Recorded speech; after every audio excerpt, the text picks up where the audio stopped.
Who has visual impairment? My name is Miriam Wangare. I work in Nakuru School as the Student Welfare Associate. I'm also married to a very lovely husband by the name Julius, and we have 2 babies. Have you always been together since you met? First we broke up kiasi. We were in campus. We broke up kiasi, then we got back together, but I've been with him for 10 years. They've been challenging. At the same time, they're like a learning experience for me. Was he impaired when you met? When we met, he was low vision, proper low vision. You could see even a meter is too far. Like you could see just here. And worst of it, you would only see on the sideways, not front. So alikuwa anaona kando. And I've never looked at it from a disability angle. I say no, it's hard because he has this and this. For me, it was just like any other normal relationship. Then when we separated, I already knew he would be blind at one point in life, yeah? So when we separated and I flew out, coming back, I found he was already blind. Actually, we went for a date. He came to Nakuru, where I come from. Akaniambia ko this and this place, niende, so I went, and I didn't know he was blind. I still thought he was low vision, and when you were eating and he's telling me like, by the way, you know I can't see. And I'm like, you've been like that all your life? Then he's like, no, I can't see, like I'm blind.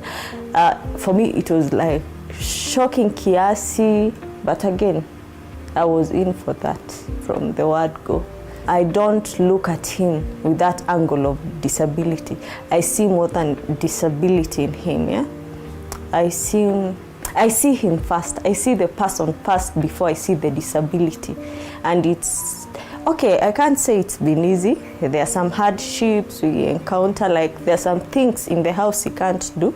So I have to step up, and some are hard for a lady. Mi naogopa stima, but unapata vitu kaza stima he can't, because those need visuals kabisa. But I have to step, like those are the challenges that I encounter. But on the other hand, he does everything.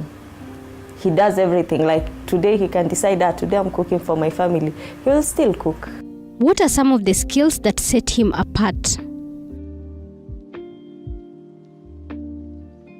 He does nice cakes. He bakes, by the way. Actually, the best banana cake that I've eaten, it's his. Yes, he bakes very, very well. And some meal, I don't know, alitoa api, anaitaga saldato, na amekataa kutupea recipe in this house. So akipika tunafukuzwa wote tusione Kenya anatumia. It's very nice as well. How did you break the news of Julius' visual impairment to your children, and has it had any impact on them? So when we told our firstborn, he was a little bit taken back. He couldn't understand it. It's usually hard for us. Actually, it's the hardest part. You see, people ask me why you're never afraid of getting blind babies, which is rude. That one is not my fear, because even if they are blind, they are my babies. So we had been called to school, and we were told Raylan is saying he wants to be blind like his father. It was really funny for us, but for the teacher it wasn't funny. So he looks at his father as a hero. He thinks everything he does is amazing, such that he was asking if he can be blind like the father. So even when we tell them, we show them his achievements. We don't show them the bad side of being blind and all that. We show them the achievements that he's had so far. Does Julius face issues navigating through life, and is this what brought about his love for cars? Even him, he faced a lot of issues. No matter how much he tries to remove that from the public eye, he'll go through stress. But the moment he gets into cars, it's like what you do, what you love to do. So he does it to like endure stress on his life and all that. So I can say he's passionate and he loves it. It has really helped him in situations that maybe hata kumwongelesha ingemsaidia. The cars, on, let's say he's stressed and all that, we go to a showroom for his reviews, he'll come out a different person.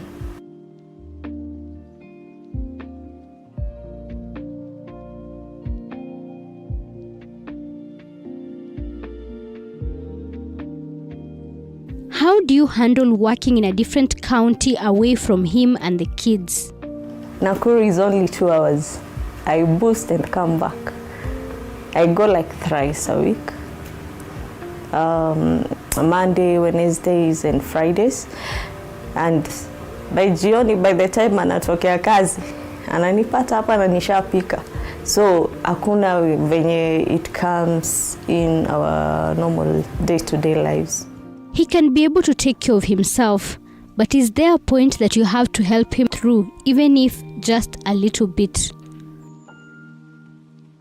When he was doing his exams, he got really bad migraines. So at some point, mimi nilikuwa namsomea zile notes wamepewa, like namfunza literally. Ni venye tu hajanipea hiyo degree alone. But I have knowledge. I normally help him whenever he asks for help in any way, whether ni project at work or anything in school, because he also wants to get the degree. So we do like remedials with him, what he's achieved with all that blindness. Trust me, hata us who are sighted, hatujafika hiyo level yake wengi wetu. Now imagine if he was sighted, maybe he could be something so big. So for me, I can give him my eye if it was possible, but with his condition, it will never be possible. It will never be possible. And he was taken back that day, man. Say he cried. He cried. He couldn't believe until we went to the doctor, and the doctor said, no, this is not possible. But if it was possible, ningempea.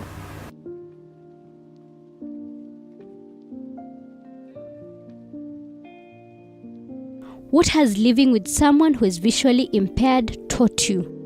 Everything in life, by the way, we take for granted. You'll come here and see, that's yellow, you won't care the material. But for him, akiingia mahali, you'll see him touching. That's how he appreciates life.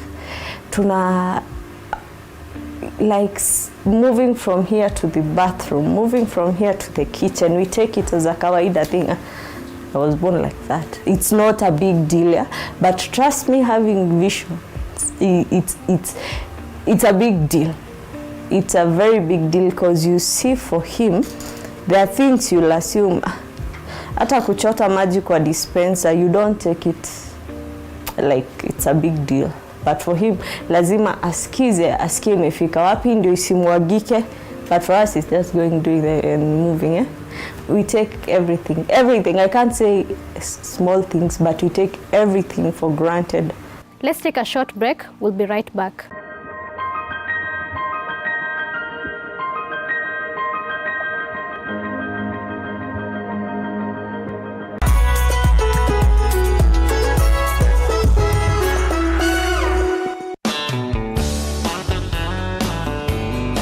Get ready to experience a whole new journey on your TV screens. Howdy cowboys and cowgirls, this is your DJ Rom S. And this is your cowboy, Crucial Joe the Cowboy. And we'll be your guides, and we're excited to take you on this new magical ride every Sunday. Get your boots ready. The music will be musicking. The hearts will be hurting. Mark your calendars for 3rd September TV47 Country Ride, changing the way you ride your Sunday afternoon. The news that matters the most is the one that hits close to home. When disasters strike, we are there to inform you. When the bullets are flying, we tell you who's shooting and why. Reporting on your victories, your health, your money, your security, your past, present, and future. We are interested in telling the stories of creativity, hard work, and resilience that you are known for. That is our job. This is my job. My name is Victor Moyakane, and it's my honor to bring you this news this way every Thursday night on the home of Untold Stories.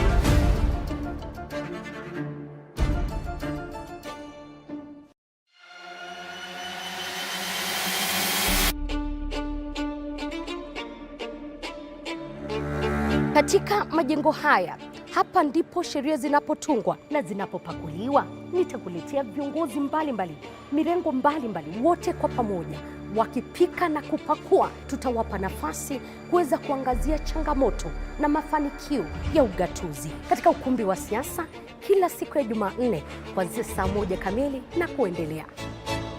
Organization, I raise funds and buy these assistive devices for the babies. For this year, I decided we'll focus on the blind babies because that hits home. Tunaambiago charity begins at home. My real charity began here, yeah? So I buy the white canes from China. I take them to schools zenye zina watoto wana disabilities. Most of these kids, they come from very poor background. Unapata wengine hata wamefukuzwa juu ya fee area. Now you'll wonder if the parent ni fee atalipa, ni chakula atanunua, ni mavazi atanunua, ama ni white cane atanunua. Most of them will go for basic needs. But to me, even the white cane is a basic need to them, yeah? So, to lessen the burden for the parents, I buy these white cane, take them to schools where we have kids with disabilities and distribute them for free. This year we've done 4 schools with my organization, and the 5th one will be going to Meru on 20th of October, where we are still in the process of raising the funds to buy the white canes. Yes.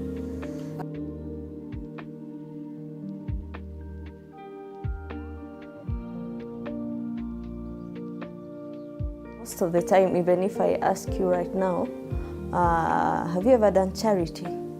Everyone will be like, yes, I've done, but where you find it's orphanage. I'm not saying it's bad, but at the same time, we have a lot of people who are helping the orphanages, right? And forgetting we have these babies. A kid in an orphanage without any issue has a normal life. But the life of this baby who's able differently is like 5 times harder than a normal life. The life of a kid who doesn't have any disability. So even as a society, we need to look at that. We also have orphanages zenye zina watoto wana disability. There's one in Kasarani, which I plan to go in December. So we can go there, look at what they need. Most of them even need diapers, because you see, disabilities come in many angles, yeah? Sio lazima mtu ni macho, ni masikio, no. There are a lot, even mental, because we also do mentorship and all that. Yeah, and again, society, I can say, people don't like to associate with people with disabilities. Most of them take it as a curse, and it's been there. It's stigma. We need to eradicate that too.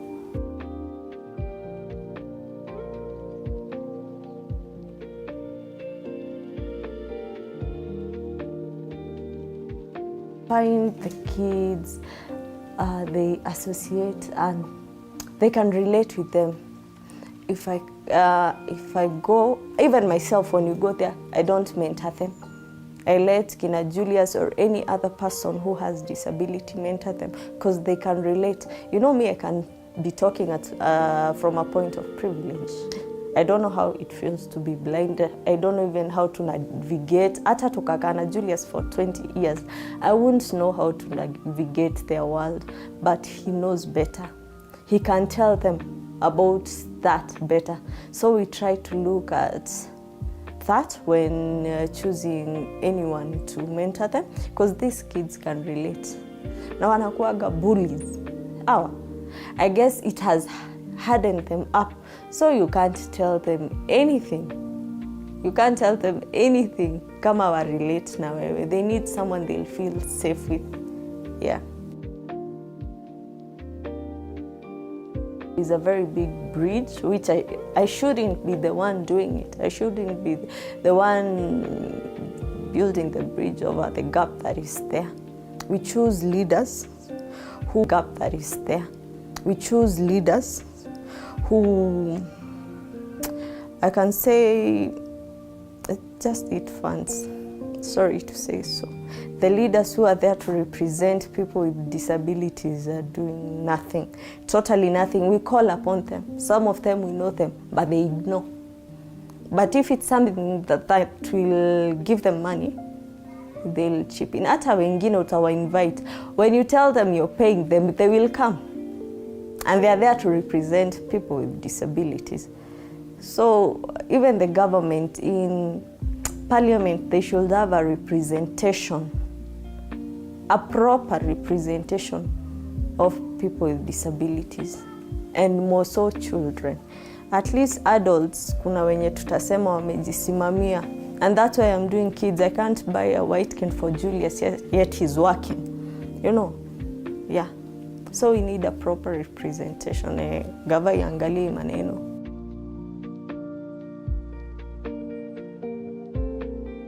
About employment, there's not even a decade. There's a very long way. And what we are doing in school, like this year we focused in Nyanza with an organization in Light for the World, yeah? We've been to like 20 schools in Kisumu, Homa Bay, Kisii, where we mentor kids with disabilities and let them know they are employable. We start from that age. Wakiwa wadogo, mnawaambia hata mkitoka huku nje, mtaweza pata kazi, so that you work hard also in school. Because most of them you find, that one we get a lot. Even my mom told me I can't mount to something in life. Unajua, we start encouraging them. The program inaitwa I Am Employable. We start encouraging them from a young age. But the issue is, tukifika huku juu hata tuwa encourage aje, you find employers, very few will take anyone with a disability. Hata ni ukuulizi, you work for TV station. Any TV station, you know, with a person with disability, ako front of the cameras. Just tell me one. Thank you. Cool. So there's a very big gap here in the employment world. Watasoma, wasome, then they get wasted. The only thing, no wonder they are usually forced to do, is education. Mali wataenda wakue walimu. They are not given any other career choices. Hata when they finish SECO, the government will impose what to do for them, which Julius refused to. Alimpeaga education. Akakata. Like, it was a very big, like, tug of war. No, you can't do this, until he did what he wanted to do. Yeah.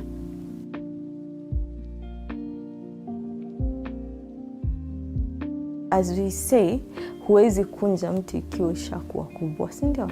You kunja it when it's still young. At the young age, let's say, I'll give an example with what we are doing with the white cane. If I give them independence right now when they are young, they'll know I can do this on my own. If I'm walking, I can walk on my own. We are giving them independence from young age. So watagrow akijua, we don't need to beg. I can do this on my own. I can start a business on my own. Yeah. This year we decided charity begins at home. Tukaanza na blindness. Then the next year we'll go to the next disability. Can be hearing aids or physical disability, any. The one that we'll choose, ndio tutafanya next year. We have to cover the whole disability spectrum. Yeah. We have an organization number, which is 0707 0666 22. You can get me on that number. We also have our posters out there. 522 is the pay bill number, 522533. Then the account number is 7678013. That's the account number where you can donate, and also you can call me if you have a food donation, where you have shoes, you have clothes, you even have the white canes or even crutches, anything for kids with disabilities. You can call me on 0707 0666 22. I'll be there to pick all that. Never get tired of taking care of them. In as much as it's tiresome, never get tired. Yeah. Thank you so much. Thank you.